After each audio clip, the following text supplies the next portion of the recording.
DM आरती सिंह सादे कपड़ों में अपनी छोटी बहन के साथ एक ऑटो रिक्शा में बैठकर मॉल में शॉपिंग करने जा रही थी। तभी रास्ते में एक चेकपोस्ट पर पुलिस ने ऑटो रिक्शा को रोक दिया। इंस्पेक्टर अशोक सिंह ने ऑटो चालक से कागजात की मांग की और कमी निकालते हुए रिश्वत की मांग शुरू कर दी। पुलिस इंस्पेक्टर ने कहा, तुम्हारे वाहन का इंश्योरेंस नहीं है, पोल्यूशन सर्टिफिकेट नहीं है, चालान तो कटेगा ही। ऑटो चालक हाथ जोड़कर बोला, साम मुझसे गलती हो गई, कागज मेरे पास हैं लेकिन घर पर छूट गए हैं, मैं कल दिखा दूंगा, कृपया माफ कर दीजिए। इंस्पेक्टर अशोक सिंह ने सख्ती से कहा, नहीं, चालान तो कटेगा, अगर चालान नहीं कटवाना चाहते तो 2,000 रुपये दे। ये सुनकर डीएम आरती सिंह चुपचाप पूरी घटना देख रही थी। ऑटो रिक्शा वाला विनम्रता से कहता है, सा अभी तो मैं घर से निकला हूँ, दिन की शुरुआत ही हुई है, मेरे पास पैसे नहीं है, अभी तक मैंने एक भी रुपया नहीं कमाया है, मैं आपको कहाँ से पैसा दूँ। पुलिसकर्मी तंज कसते हुए जवाब देता है, तुमने कल तो कमाया होगा, वो पैसा कहाँ गया, उन्हीं पैसों में से दे दो। ऑटो चालक ने निराश स्वर में कहा, सा वो पैसे तो कल ही खर्च हो गए, मेरे पास सच में पैसे नहीं हैं, आप मुझे माफ़ कर दीजिए, आगे से ऐसी गलती कभी नहीं करूँगा, मैं हमेशा अपने कागज साथ रखूँगा। इस पूरी बातचीत के दौरान डीएम आरती सिंह, जो ऑटो के पीछे बैठी थी, चुपचाप सब कुछ देख और सुन रही थी।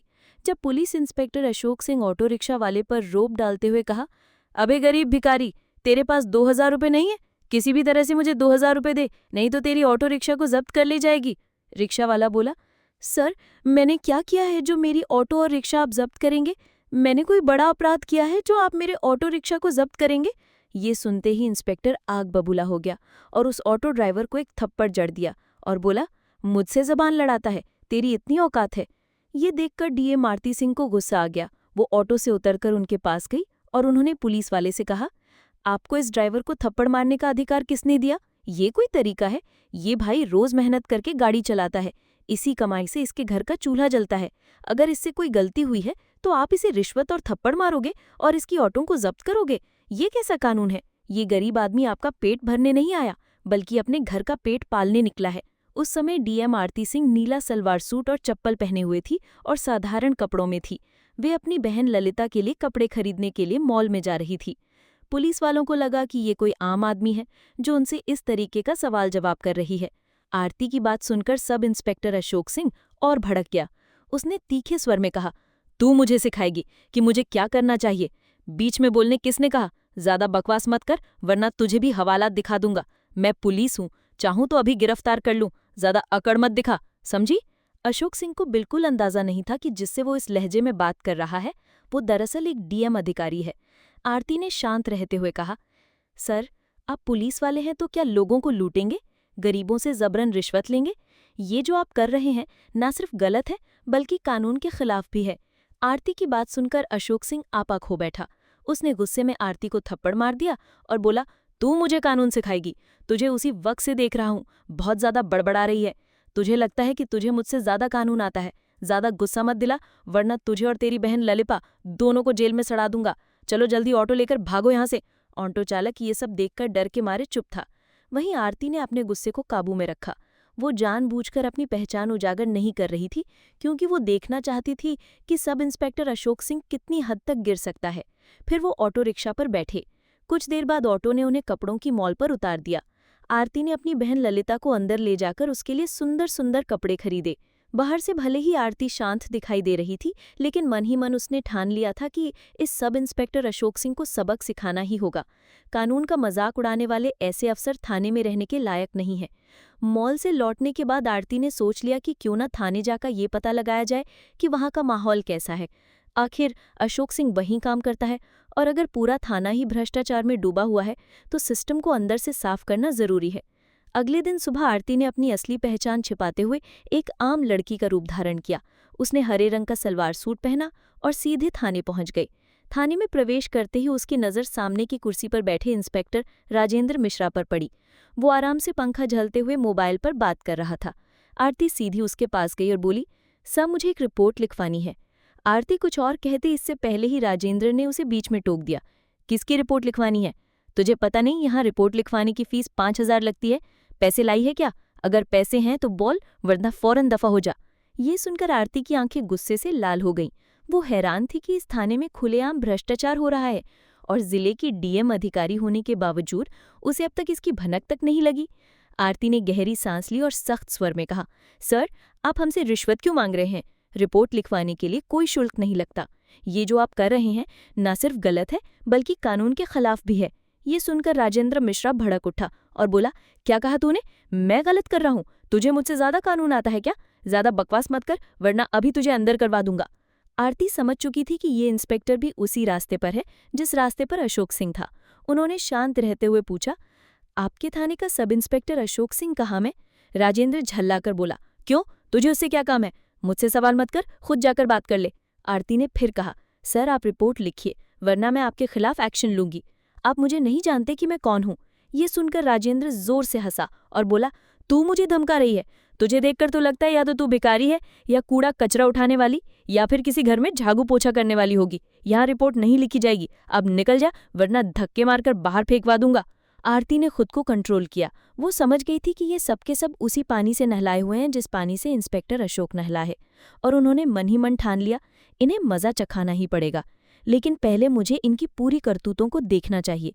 फिर वो थाने से बाहर निकलकर थोड़ी देर सोचा, फिर अपना मोबाइल निकाला और अपने अधिकारी आईपीएस और आईएएस को फ़ोन कर दिया कि इस थाने में मैं मौजूद हूँ, आप लोग मेरी गाड़ी लेकर आओ। इतना कहकर वो दोबारा थाने में प्रवेश किया।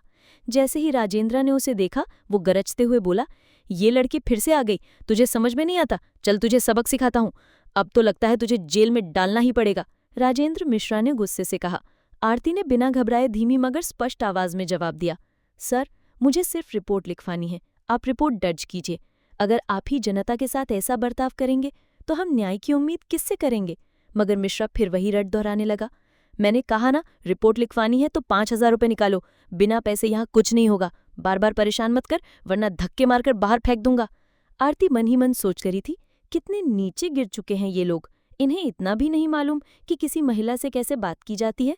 वो हल्की मुस्कान के साथ बोली, देखिए सर, आप रिश्वत क्यों मांग रहे हैं? कानून में कहीं नहीं लिखा कि रिपोर्ट दर्ज करने के लिए जनता से पैसे लिए जाएं। आप साफ साफ कानून तोड़ रहे हैं। अगर आपने रिपोर्ट दर्ज नहीं की तो मैं आपके खिलाफ सख्त कार्रवाई करूंगी। आप खुद को बड़ा अधिकारी समझते हैं, लेकिन आपको अंदाजा भी नहीं कि आपके साथ आगे क्या होने वाला है। ये सुनकर मिश्रा बुरी तरह तिलमिला गया। उसने 2 सिपाहियों को इशारा करते हुए आदेश दिया, इस लड़की को बाहर निकालो और सबक सिखाओ, ये ऐसे नहीं जाएगी। दोनों सिपाही आरती की ओर बढ़े ही थे हाथ पकड़ने को कि तभी थाने के दरवाजे से कड़क आवाज गूंजी, रुको! सबकी नजरें दरवाजे की तरफ घूम गई और वहां खड़े देखकर सभी दंग रह गए। अंदर आ चुके थे आईएएस और आईपीएस अफसरों का दल, जो डीएम आरती को बुलाने आया था। उनके पीछे कुछ और वरिष्ठ पुलिस अधिकारी भी थे।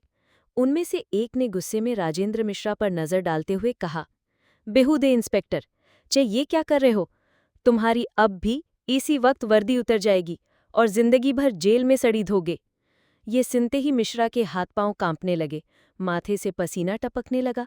हकलाते हुए उसने सफाई देनी चाहिए, साहब, ये लड़की। लेकिन इससे पहले कि वो बात पूरी करता, आरती आगे बढ़ाई। उसका चेहरा अब और भी तेज और दृढ़ लग रहा था। वो गूंजती आवाज में बोली, चुप रहो मिश्रा, ये लड़की नहीं, मैं जिले की डीएम हूँ और मैंने अपनी आंखों से देख लिया है कि यहाँ आम जनता के साथ कैसा व्यवहार किया जाता है। तुम्हें लगता है कि ये थाना तुम्हारी निजी जागीर है। अब समझ आएगा असली कानून क्या होता है। थाने का माहौल बदल चुका था। सिपाही एक दूसरे का मुंह देखने लगे। जिन 2 सिपाहियों ने अभी अभी आरती को पकड़ने की कोशिश की थी, वे डर के मारे पीछे हट गए। आईएएस अधिकारी ने गुस्से में टेबल पर जोर से हाथ मारा और आदेश दिया, कांस्टेबल, तुरंत इंस्पेक्टर मिश्रा को गिरफ्तार करो। अभी इसी वक्त, एक क्षण की भी देरी बर्दाश्त नहीं होगी, वरना अंजाम तुम जानते हो। पूरा थाना सन्नाटे में डूब गया।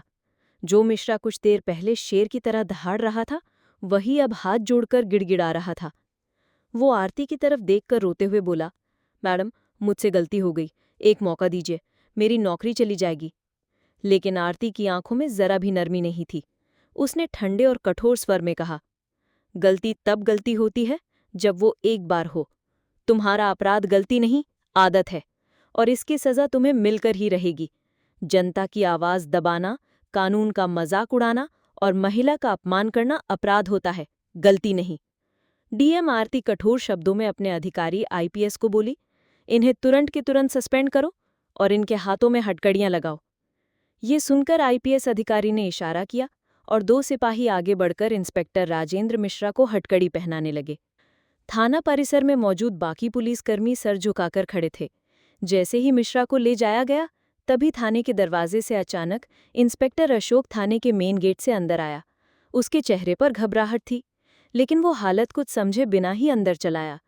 जैसे ही उसने डीएम आरती को सामने खड़ा देखा, उसके होश उड़ गए और उसके चेहरे पर वही सीन घूम गया जब सड़क पर उसने ऑटो वालों का चालान काटते वक्त आरती को आम लड़की समझकर थप्पड़ जड़ दिया था। उसी दिन उसे लगा था कि बस एक मामूली वाक्य है, लेकिन आज वो समझ गया कि उसके सामने वही लड़की और उसके पीछे आईएएस, आईपीएस, बड़े बड़े अधिकारी क्यों खड़े हैं। उसके मन में चलने लगा कि मैंने जिसे थप्पड़ मारा था उसने डीएम ऑफिस में कंप्लेन की होगी, इसलिए अधिकारी यहाँ जांच पड़ताल करने के लिए आए हुए हैं। तभी इंस्पेक्टर अशोक बुदबुदाते हुए कांपते आवाज में उन बड्ढे अधिकारी से बोला, सर, ये लड़की एक नंबर की लफंगी है। जब मैं ऑटो वाले का चालान काट रहा था तो ये मुझसे भिड़ गई और मुझे थप्पड़ मारने लगी।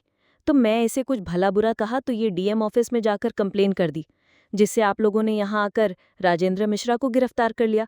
बल्कि आप लोगों को इस लड़के को गिरफ्तार करना चाहिए था।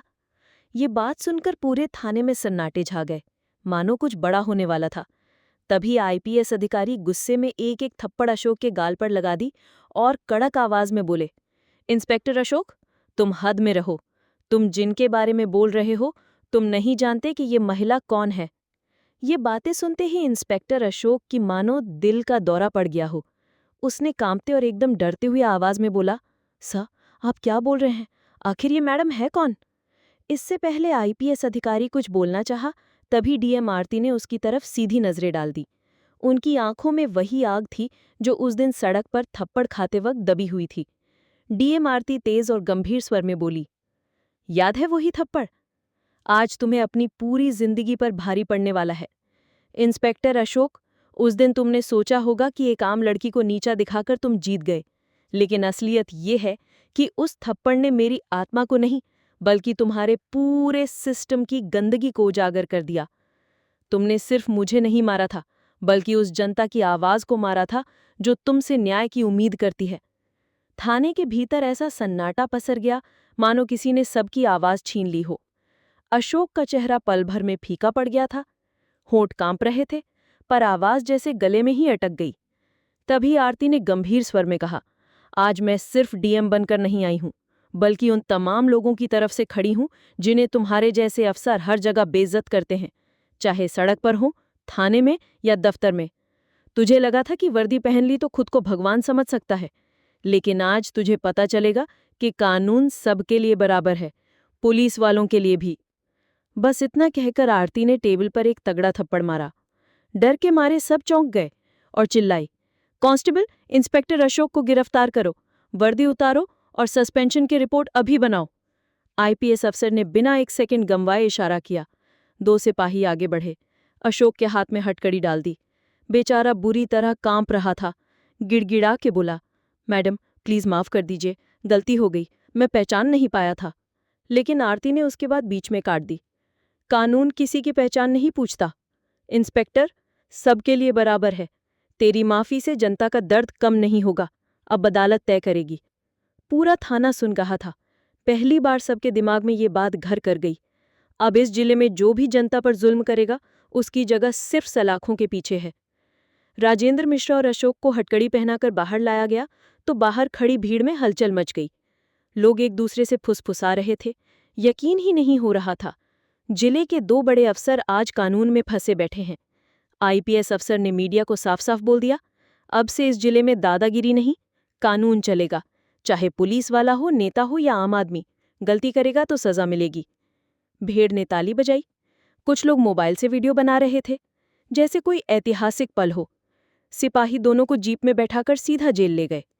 जेल के गेट पर गाड़ी रोकी तो खुद जेलर बाहर आ गया।